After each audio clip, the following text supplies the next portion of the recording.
Voice, flexi time, madaling pag-aralan, madaling ma-master, may potential to earn.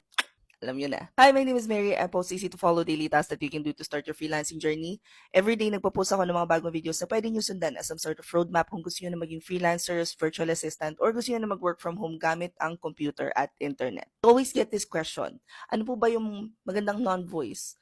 Saan po malaki ang pera? Pwede po bang flexi time dyan? Kasi ito, yung karaniwang mga nagtatanong neto is either may corporate job, may alagang anak, pero gusto pa rin tumulong sa mga partners nila. Or, syempre, gustong kumita ng sariling pera. If ito yung hinahanap ninyo, first things first, you have to be able to establish muna. Mag-skill inventory ka muna. Ano ba yung alam mong gawin? You have admin, creatives, tech support, and sales, diba? If you can do admin, creatives, and you have a background in sales, kahit konti, nagbenta ka sa tindahan,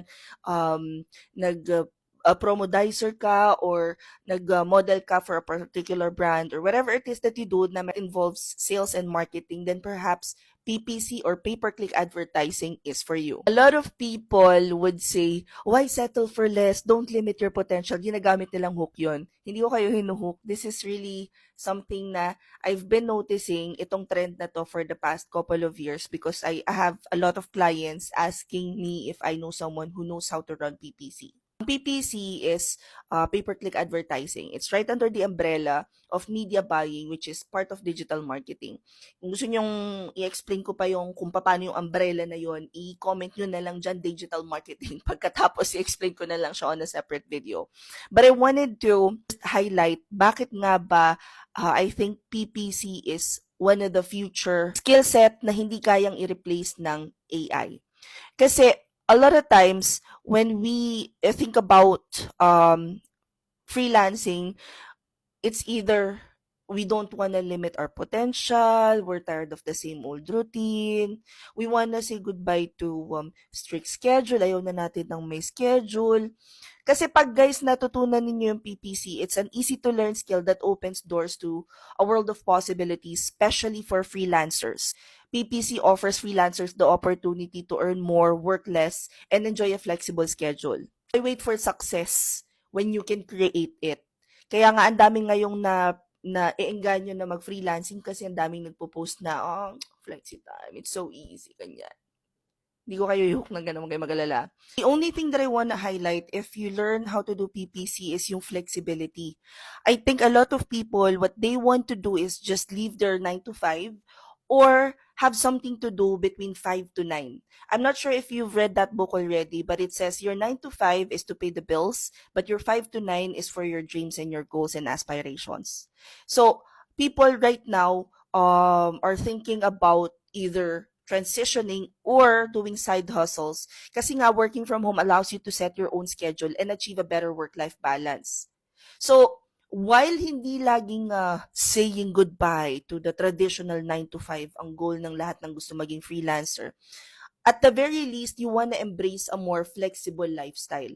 Kasi, when pandemic happened, lahat tayo nakulong sa bahay. And so, nung medyo lumuwag-luwag na ang kaganapan, parang mas lalo nating na-appreciate yung pag-travel. But still, 'di ba, kailangan natin ng pera. Which is why I highly recommend PPC kasi si PPC, as long as may internet, as long as may laptop ka, you can actually do it. As a matter of fact, I know somebody nakababalik lang galing Siargao. Isang linggo talaga siya doon, sis. And PPC yung ginagawa niya. And because of this flexibility, nagbo-boom na ngayon yung mga positions na kagaya ng PPC na pwedeng-pwede ka nang work anywhere. Yan.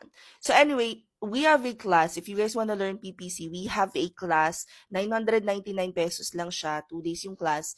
And let me post the details na lang dito. If you guys want to join, click nyo lang yung link sa bio ko. Kung nasa Instagram naman kayo, click nyo lang to. At kung nasa Facebook ko kayo, i-check nyo yung caption. Sa YouTube naman, nasa description box lang yung link. It will then take you to this page where it will say, asa na yun? PPCVA, 999 pesos lang siya.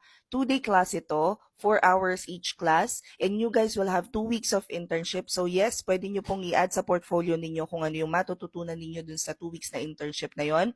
Pagkatapos, you guys will have to attend application book kung saan tuturuan namin kayo kung paano maghanap ng clients. You'll have final activity kung saan i-collate natin lahat ng natutunan ninyo from training to application book, and we will have our mock interview pagkatapos saka namin ibibigay ang inyong certificate. If you guys have any questions about these trainings, i-comment nyo na lang sila dito. And again, this class is this weekend na. So closing na po tayo. If you haven't enrolled, please check out the link and we'll see you at the classroom. Bye! Malapit na mag-close to. Mag-enroll ka na. Baka maiwan ka na naman ng batch na to. Anong petsa na? Comment any questions you guys have about working from home. Follow for more work from home chismis. Bye!